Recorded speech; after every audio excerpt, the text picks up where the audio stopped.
नमस्कार, इंस लाइफ बुदा पर आपका स्वागत है। आज की हमारी वीडियो कहती है, खुद को बदलो, दुनिया खुद बदल जाएगी। बिना किसी देरी के कहानी शुरू करते हैं।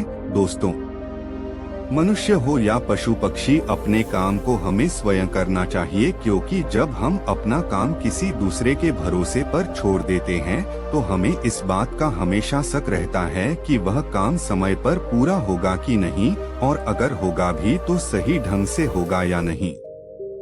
इसीलिए कहा गया है कि कुछ भी हो जाए, उस काम को अपने आप ही करना चाहिए जो बहुत ज्यादा जरूरी हो और जिसके ना होने पर नुकसान होने का डर हो। किसी गांव में एक किसान था। वह बहुत किसानों में से एक था। उसके पास बहुत सारा खेत था। उसने अपने सारे खेत में धान का फसल लगाया था। ठंडी का दिन था। किसान के एक खेत में फसलों के बीच में एक चिड़िया ने अपना घोंसला बना रखा था। उस चिड़िया के दो छोटे छोटे बच्चे थे। वे अभी उड़ने योग्य नहीं हुए थे, क्योंकि उसके बच्चे की पंख अभी पूरी तरह मजबूत नहीं हुए थे। चिड़िया दिन भर घूम घूम कर उनके लिए खाना लाती थी, जिससे उन बच्चों का पेट भर सके। एक दिन दोपहर के समय किसान अपने खेत गया और खेत में लगे फसल की ओर देखा और बोला, अब सारी फसल तैयार हो गई है और काटने लायक हो गई है। कल ही मजदूरों को बोलकर फसल की कटाई करवा देता हूँ। किसान की बातें सुनकर चिड़िया के बच्चे घबरा गए। शाम के वक्त जब चिड़िया अपने बच्चों के लिए खाना लेकर आई तो देखती है कि उसके दोनों बच्चे एकदम से घबराए हुए थे। वह अपने दोनों बच्चों को गले लगाकर पूछा, क्या हुआ, तुम दोनों इतने घबराए हुए क्यों हो? तब बच्चों ने बताया कि आज इस खेत का मालिक यहाँ आया हुआ था। वह घूम घूम कर खेत देख रहा था और कह रहा था कि फसल तैयार हो गई है और मजदूर को बोलकर फसल कटवा लेनी चाहिए। बच्चों ने कहा, माँ, हम अभी उड़ने लायक भी नहीं हुए हैं, अब हमारा क्या होगा? तब चिड़िया बच्चों से कहा, अभी हमें डरने की कोई बात नहीं है, फसल अभी नहीं कटेगी। 5 दिन बीत गए। 7वें दिन किसान फिर खेत में गया। फसल देखकर बोला, फसल काटने के लिए मजदूर अभी तैयार ही नहीं हो रहे हैं, हर कोई बहाना बना रहे हैं। कोई बात नहीं, कल मैं अपने भाइयों को लेकर आऊंगा और फसल कटाऊंगा। उसी दिन शाम को जब चिड़िया अपने बच्चों के लिए खाना लेकर आती है तो बच्चों ने किसान के कहे हुए सारी बात बताई। चिड़िया फिर से उनसे बोली, बच्चों, डरने की कोई बात नहीं है, अभी फसल नहीं कटेगी। फिर 4 दिन बीत गए। 5वें दिन जब चिड़िया शाम के वक्त अपने बच्चों के लिए दाना लेकर लौटी तो बच्चों ने उससे बताया कि माँ, आज फिर किसान खेत आया था और कह रहा था कि फसल काटने के लिए भाई लोग आज नहीं कल कह रहे हैं, फसल तैयार हो गया है और अगर कल फसल नहीं कटेगी तो फसल खराब होने लगेगी। ऐसा करता हूँ, अब मैं ही कल सुबह से कटाई का काम शुरू करूँगा। बच्चों की इतनी बात सुनते ही चिड़िया ने कहा कि अब हमें यहाँ से दूसरी जगह जाने के लिए तैयार होना पड़ेगा। अब हमारा यहाँ रुकना बिल्कुल भी ठीक नहीं है।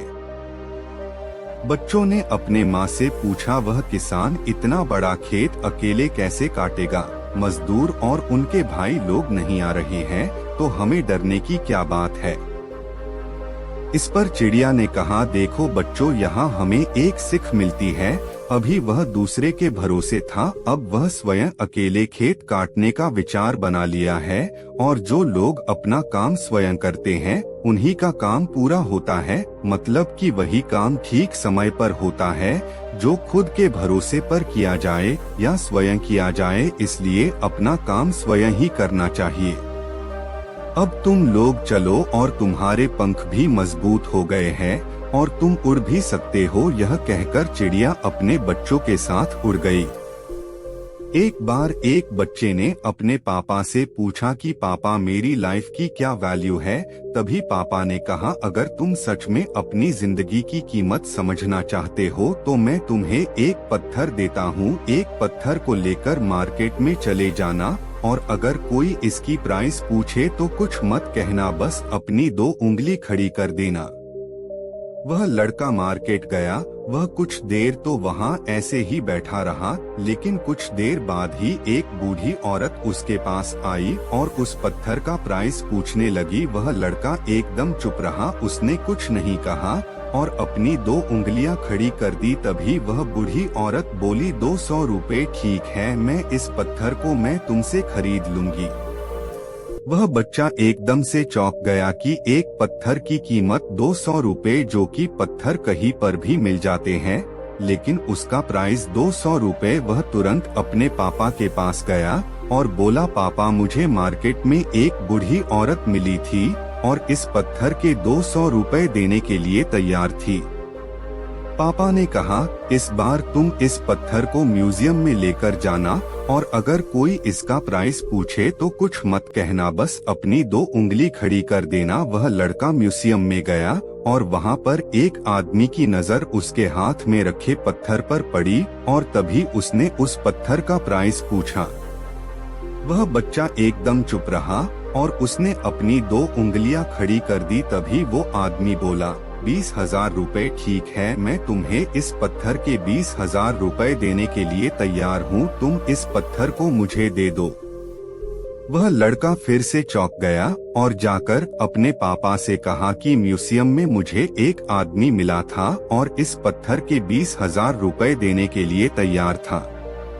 तभी उसके पापा ने कहा कि अब मैं तुम्हें आखिरी जगह भेजने जा रहा हूँ और तुम्हें एक कीमती पत्थरों के दुकान पर जाना है और अगर वहाँ पर भी कोई प्राइस पूछे तो कुछ मत कहना, बस अपनी 2 उंगलियां खड़ी कर देना।